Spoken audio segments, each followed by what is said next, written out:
आज इस वीडियो में हम डिस्कस करने वाले हैं दो तरह के वह लोग जिनसे परमेश्वर प्रसन्न होते हैं या जो लोग परमेश्वर को प्रसन्न करते हैं।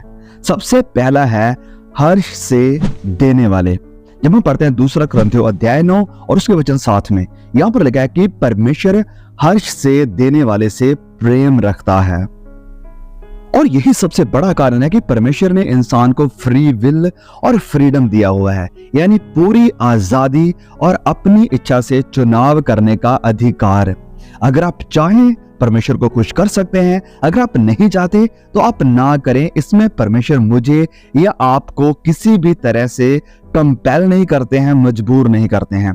और ये ध्यान से सुने, ये नया जीवन पाने के पहले भी होता है और नया जीवन पाने के बाद भी ये जो फ्री विल है ये रहता है।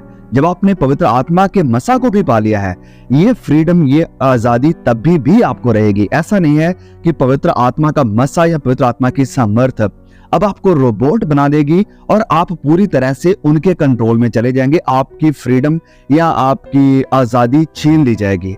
नहीं, ये आजादी और अपनी इच्छा ये हमारे पास रहती है। किसी भी तरह का कंपल्शन या कंट्रोल ये खुदा की तरफ से नहीं है या खुदा के आत्मा की तरफ से नहीं है, ये शैतान और उसकी आत्मा की तरफ से है।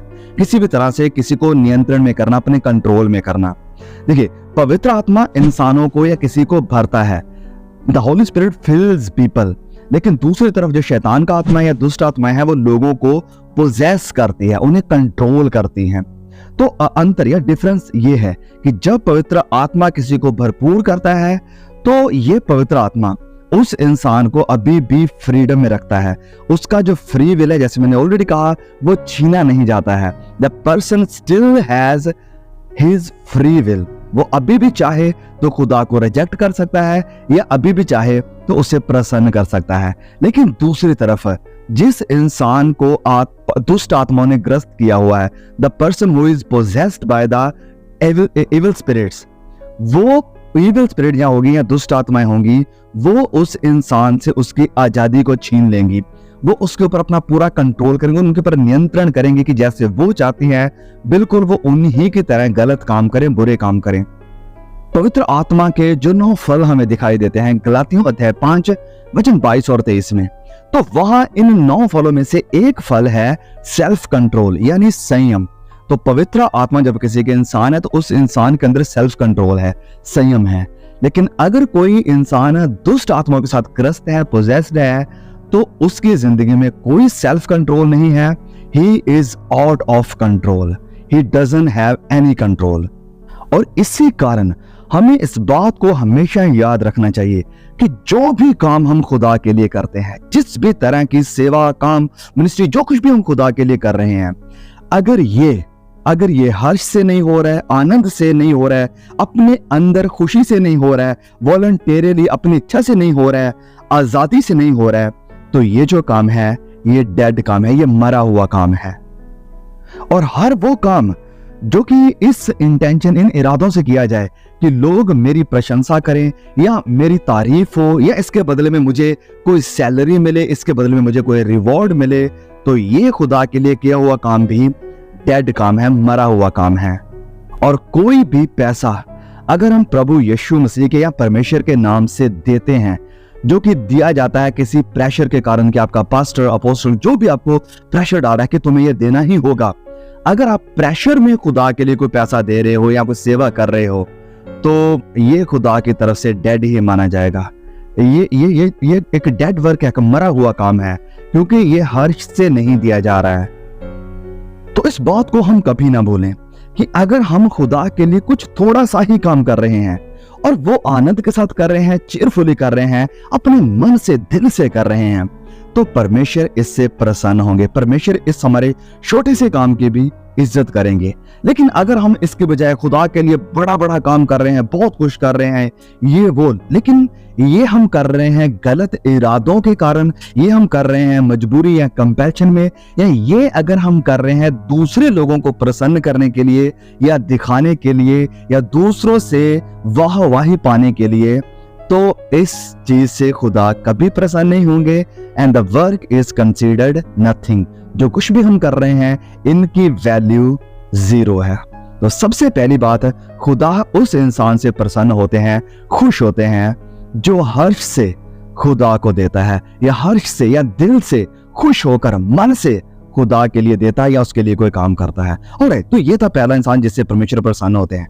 दूसरा है वो इंसान जो कि ऑनेस्ट है, जो ईमानदार है। यूहन्ना अपनी पत्री में लिखते हुए ये कहते हैं, पहला यूहन्ना अध्याय 1:7 में, कि यदि जैसा वह ज्योति में है यानी रोशनी में है, वैसे ही हम भी रोशनी में चलें तो एक दूसरे से सहभागिता रखते हैं, और उसके बेटे मसीह यीशु का लहू हमें सब तरह के गुनाहों से शुद्ध करता है, पाक करता है। तो यहां पर यह वचन कह रहा है रोशनी में चलने के बारे में। और अगर हम खुदा की रोशनी में, जो कि खुद रोशनी है, प्रभु यीशु, अगर हम उसमें चल रहे हैं, तो सबसे पहली बात ये कि हम उससे कुछ भी नहीं छिपाते हैं। Yes, we hide nothing from him. हम उससे कुछ भी नहीं छिपाते हैं, हम उसे सब कुछ बता देते हैं, बिल्कुल उसी तरह से जैसे जैसे हमारे साथ हुआ, या जो जो हमारे अंदर गुजर रहा है, या जो जो हमारे मन में है। और अब परमेश्वर की तरफ बढ़ने का, या परमेश्वर मसीह यीशु में आने का जो सबसे पहला स्टेप, सबसे पहला जो कदम है, वो यही है, ईमानदारी, ऑनेस्टी। खुदा से कुछ ना छिपाना, डायरेक्टली क्लियरली सब कुछ खुदा को बता देना। और जो लोग ऑनेस्ट नहीं है, जो लोग बेईमान है, ईमानदार नहीं है, उनसे खुदा नफरत करते हैं। और प्रभु यीशु ने भी ऐसे पाखंडियों के खिलाफ बहुत कुछ बोला था और खुलेआम बोला था। देखिए, जब हम विश्वास करते हैं, जब हम गुनाहों से पश्चाताप कर मसीह यीशु में आते हैं, या नई जिंदगी में शामिल होते हैं, नया जन्म हम लेते हैं, तो उसी वक्त से ही परमेश्वर की एक्सपेक्टेशन हमारे प्रति ये नहीं है कि हम पूरी तरह से सिद्ध बन जाएं, पूरी तरह से ऐसे पवित्र हो जाएं जैसे वो पवित्र है। नहीं, परमेश्वर सबसे पहले हमसे यही चाहते हैं कि हम हर एक अपने काम में, वो चाहे किसी इंसान के प्रति है या वो परमेश्वर के प्रति है, इसमें ईमानदार बने, इसमें हम ऑनेस्ट बने। Yes, and that is the first step that God requires from us, जो परमेश्वर चाहता है कि हमारी जिंदगी में होना चाहिए जब हम मसीह यीशु में आते हैं। और मैं आपको बताना चाहता हूं कि पवित्रताई के रास्ते पर जब हम चल रहे हैं, तो ऑनेस्टी एक पहला कदम है, और यही से पवित्रताई की शुरुआत होती है। और ये जो ऑनेस्टी, ईमानदारी है, ये एक वो झरना है, वो स्प्रिंग है जहां से बाकी सब कुछ फिर बहना शुरू हो जाता है। तो मेरे प्रिय भाइयों और बहनों, ये ऑनेस्टी सबसे पहला कदम, जैसे मैं कह रहा हूं। आप कहेंगे कि भाई इसकी कोई एग्जाम्पल बताएंगे कि मतलब आप कहना क्या चाह रहे हैं। वेल, तो जब भी हमारी जिंदगी से कोई भी गुनाह होता है, कुछ भी अगर हमारी जिंदगी से हो रहा है, तो तुरंत उसे प्रभु यीशु मसीह के सामने कन्फेस करें और कहें कि ये गुनाह है। मान लें कि मैंने ये अपराध किया है, अपने गुनाहों को, गंदे विचारों को जो दिमाग में आ रहे हैं, या गंदी एक्टिविटीज को जो हम कर रहे हैं, इन्हें डिसेंट मॉडर्न नाम देकर इन्हें छिपाने की कोशिश ना करें जैसे आदम और हवा कर रहे थे, या अपने गुनाहों का इल्जाम किसी दूसरे इंसान पर डालने की कोशिश ना करें कि अपनी पत्नी के कारण, अपने पति के कारण, अपने बच्चों के कारण, अपने माँ बाप के कारण, अपनी बहन, अपने भाई के कारण मुझसे ये कुछ हुआ। नहीं, मान ले कि मैंने अपराध किया है, मान ले कि मैंने गुनाह किया है। दिस इज ऑनेस्टी, ये है ईमानदारी, और यही परमेश्वर हमसे चाहते हैं। आदम और हवा की तरह से छिपाएं ना, इसे कवर ना करें, इसे डिसेंट मॉडर्न नाम देकर ये गुनाह का लेवल है या लेबल है, इसे कम करने की कोशिश ना करें। जैसे ही आपने किया है, जो कुछ भी किया है, इसे माने कि खुदा ये आपके खिलाफ है। जैसे दाऊद मान लेता था कि प्रभु मैंने तेरे ही खिलाफ मैंने गुनाह किया है, मैंने पाप किया है। और ये सबसे बहुत ही जरूरी कदम है जो परमेश्वर हमारी जिंदगी से चाहते हैं कि होना चाहिए। ये है ऑनेस्टी, ईमानदारी। देखिए, गुनाह को लेकर अपनी जिंदगी में जो हम अपराध कर रहे हैं, इन्हें लेकर प्रभु मसीह यीशु के सामने ईमानदार होना क्यों जरूरी है? क्योंकि अगर आप ऐसे ही बहानेबाजियां करते रहोगे, जैसे फॉर एग्जांपल आपकी जिंदगी में लस्ट है, दूसरी औरत को या मर्द को देखकर गंदे विचार मन में आ रहे हैं, तो आप ये ना करो कि ये ना कहकर इसे दबाने की कोशिश करो कि मैं तो खुदा की बनाई हुई सृष्टि को निहार रहा था या इसकी प्रशंसा कर रहा था। जब आपकी जिंदगी में क्रोध आता है और क्रोध के कारण गुनाह आता है, ऐसा ना कहो कि ये तो बस छोटा सा परमेश्वर का दिया हुआ फीलिंग्स है जो हमें एक्सप्रेस करना चाहिए। नहीं, अगर आप इस तरह के बहाने बनाते रहोगे, इल्जाम दूसरों पर लगाते रहोगे, गुनाह को मॉडर्नाइज करते जाओगे, तो आप कभी भी पाप के ऊपर जीत पा नहीं पाओगे, और जिसके कारण आप लगातार बेईमान रहोगे, आप कभी भी ईमानदार नहीं बन पाओगे। और इस बात को याद रखें प्रियो, जो पाप है उसे पाप कहें, उसे गलती मत कहें कि गलती हुई है, पाप है, पाप को पाप कहें, क्योंकि प्रभु यीशु का जो लहू है, वचन में लिखा है कि वो हमें सारे पापों से शुद्ध करता है, सारी गलतियों से नहीं।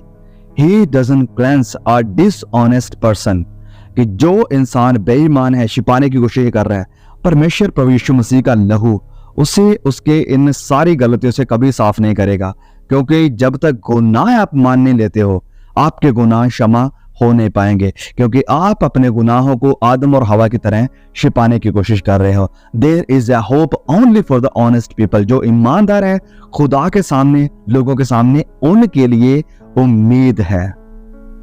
और प्रोवर्ब्स अध्याय 28 वचन 13 में लिखा है कि जो अपने गुनाहों को ढांप लेता है, इन्हें कवर कर लेता है, वो कभी भी सक्सेसफुल या प्रॉस्परस नहीं होता है, जो इन्हें कवर कर लेता है। सुने, जब हम पढ़ते हैं मत्ती अध्याय 21 और उसके वचन 31 में, मैथ्यू 21 वर्स 31, यहाँ पर प्रभु यीशु एक बहुत ही इंटरेस्टिंग पॉइंट को ड्रॉ कर रहे हैं। यहाँ पर प्रभु यीशु कहते हैं कि मैं तुमसे सच कहता हूं कि चुंगी लेने वाले और वेश्या तुमसे पहले परमेश्वर के राज्य में प्रवेश करेंगे। सुने, ये दो लोग, चुंगी लेने वाले और वेश्या, उस वक्त के टाइम में ऐसे नीच माने जाते थे कि जिनके आसपास भी धर्मी लोग, अपने आप को पवित्र कहने वाले लोग, इनके आसपास भी आना नहीं चाहते थे। इन्हें बहुत ही बदे समाज के द्वारा त्यागे हुए लोग समझा जाता था कि ये बहुत बड़े गुनहगार हैं। तो परमेश्वर कह रहे हैं कि ये जो चुंगी लेने वाले, जिनसे तुम नफरत करते, जिन्हें तुम लोएस्ट ऑफ द लोएस्ट समझते हो, जिन्हें तुम नीच समझते हो, वेश्या और चुंगी लेने वाले, ये तुम लोगों में से पहले परमेश्वर के राज्य में प्रवेश करेंगे। कारण क्या? क्यों प्रभु यीशु ने यह बात कही? क्योंकि ये जो ऐसे बड़े बड़े अपराधी हैं, जो कि हमारे अगर नजरिए से भी देखा जाए, जो बड़े बड़े तरह के बड़ी किस्म के गुनाह करने वाले हैं, चुंगी लेने वाले, वेश्या या चोर, या ये वो गुनहगार, बड़े बड़े तगड़े गुनाह करने वाले, मार डालने वाले, हत्या करने वाले, ये लोग वो लोग हैं जो कि अपने गुनाह को जैसा है वैसा मान लेते हैं। वो इसे प्रिटेंड नहीं करते हैं, वो ये इसे कवर करने की कोशिश नहीं करते हैं, इन्हें मॉडर्नाइज या डिसेंट नाम देने की कोशिश नहीं करते हैं। वे कहते हैं कि मैं चुंगी लेने वाला हूं, मुझसे गुनाह हुआ है, मैं वैश्या हूं, मुझसे ये पाप हुआ है। और परमेश्वर यीशु मसीह इसीलिए कहते हैं कि ये जो लोग हैं, चुंगी लेने वाले और वेश्या, ये तुमसे पहले स्वर्ग के राज्य में प्रवेश करेंगे। क्यों? क्योंकि उनकी जिंदगी में ऑनेस्टी दिखाई देती है। जब वो मसीह यीशु के पास आते हैं तो वो अपने गुनाहों को मान लेते हैं, रो कर प्रभु यीशु मसीह के चरणों में, उसके कदमों में दुहाई देते, अपने गुनाहों से माफी को मांगते हैं। और प्रभु यीशु कहते हैं कि जा, तेरे गुनाह माफ हुए, क्योंकि वो ट्रांसपेरेंट हैं, वो छिपाते नहीं है कि अंदर से कुछ और, बाहर से कुछ और। वो जैसे उनकी जिंदगी है, जिस तरह के भी वो हैं, जो भी उनके मन के ख्यालों में आ रहा है, वो सब कुछ खुल्लम खुल्ला मसीह यीशु के सामने रख देते हैं। यही कारण है प्रभु यीशु ने कहा कि चुंगे लेने वाले और वेश्या तुमसे पहले परमेश्वर के राज्य में प्रवेश करेंगे। आइए मेरे भाइयों, मेरी बहनों, मैं आपको और अपने आप को भी ये चैलेंज देना चाहता हूं कि हम आदम और हवा की तरह या शौल की तरह अपने गुनाहों को छिपाने की कोशिश ना करें, अपने गुनाह का इल्जाम दूसरों के ऊपर लगाने की कोशिश ना करें, और अपने गुनाहों को डिसेंट नाम देकर इसे अपनी कमजोरी ना कहें या इसे अपनी गलती ना कहें। ये गुनाह है, इसे गुनाह की तरह मानकर प्रभु यीशु के सामने कन्फेस करें, इकरार करें, मान लें। अगर हम मान लेंगे तो यस, चुंगी लेने वालों और वेश्याओं की तरह हम भी परमेश्वर के राज्य में प्रवेश करेंगे। लेकिन अगर हम डिसऑनेस्ट हैं, इसे छिपाने की कोशिश करते हैं, इसे मतलब हम मॉडर्नाइज करके इसे अच्छा बताने की कोशिश करते हैं, दूसरों के ऊपर इल्जाम लगाने की कोशिश करते हैं, तो हम असल में एक वो गुनाह कर रहे हैं जो कि सच में माफी के लायक नहीं है। हम परमेश्वर को असल में ऐसा करते हुए सोचते हैं कि परमेश्वर को कुछ पता नहीं चलेगा, हम परमेश्वर को पागल बना देंगे, मूर्ख बना देंगे। ये बहुत बड़ी गलती करते हैं। ऐसा कभी भी ना सोचें कि हम परमेश्वर को चकमा दे देंगे, नहीं, उससे कुछ भी छिपा हुआ नहीं है, कुछ भी नहीं। वो हमारे अंदर के दिल की धड़कन के एक एक हिस्से को, वो कब धड़कना है, उसे कितने वक्त तक धड़कना है, वो इन सब चीजों की छोटी छोटी डिटेल्स को जानता है। और क्या लगता है आपको या मुझे कि हम अपने ख्यालों को उससे छिपा लेंगे? क्या लगता है आपको और मुझे कि हम जो अकेले बैठकर सीक्रेट गुनाह करते हैं, हम उन्हें परमेश्वर से छिपा लेंगे? क्या लगता है आपको और मुझे कि हम अपने बच्चों को धोखा देकर अपने गुनाहों को उससे छिपा लेंगे? क्या लगता है आपको और मुझे कि हम अपने हस्बैंड को, अपनी वाइफ को धोखा दे देंगे, किसी को कोई पता नहीं चलेगा, कि हम परमेश्वर से ये भी छिपा लेंगे? क्या लगता है आपको कि आप इस इंसान के साथ पैसे का हेर फेर कर लोगे, उसके साथ पैसों की ठगियां मार लोगे और परमेश्वर को कोई पता नहीं चलेगा? कुछ भी नहीं, कुछ भी नहीं ऐसा है जो हम परमेश्वर से छिपा सकते हैं। ऐसा कुछ भी नहीं है। परमेश्वर के सामने सब कुछ खुल्लम खुल्ला है और भलाई इसी में है कि हम ईमानदारी दिखाएं और मान लें कि प्रभु मैं खुल्लम खुल्ला आपके सामने आ रहा हूं। You know everything about me, you know every single detail of me. आप मेरी छोटी छोटी गतिविधियों, बातों, ख्यालों, हर चीज से वाकिफ है। कुछ नहीं है प्रभु जो मैं आपसे छिपा सकता हूं, कुछ नहीं है प्रभु आपसे जो मैं लेकर दूर भाग सकता हूं। सब कुछ आपके सामने है, सब कुछ आपकी नजरों में है, सब कुछ आपके रिकॉर्ड में है। और मैं ये मान लेता हूं कि मैं गुनहगार हूं, मैं ये मान लेती हूं कि मैंने गुनाह किया है, अपराध किया है, किसी के इंसान के खिलाफ नहीं, सिर्फ और सिर्फ तुम्हारे खिलाफ। और जब हम इस तरह से प्रभु के सामने गिर जाते हैं, दाऊद की तरह, उस वेश्या की तरह जो प्रभु के कदमों में आ गई थी, और जब हम अपने गुनाहों को मान लेते हैं तो वचन कहता है कि प्रभु वफादार है, विश्वास योग्य है, हमें हर तरह की बुराई से शुद्ध करने के लिए, हमें माफ करने के लिए। हमारे लिए माफी है, हमारे लिए उम्मीद है, अगर हम खुदा के सामने ऑनेस्ट हैं। और ये वो दो तरह के लोग हैं जिनसे परमेश्वर प्रसन्न होते हैं, क्योंकि उन्हें पता है कि इन्होंने मुझसे कुछ नहीं छिपाया। मैं जानता हूं उनके बारे में, लेकिन फिर भी इन्होंने छिपाया नहीं, इन्होंने सब कुछ कन्फेस कर लिया, मान लिया मेरे सामने। और ऐसे ही लोग हैं जो परमेश्वर के राज्य में प्रवेश करेंगे। May God bless you all through this message. Please share it and bless all my brothers and sisters. God bless you. See you again. Amen.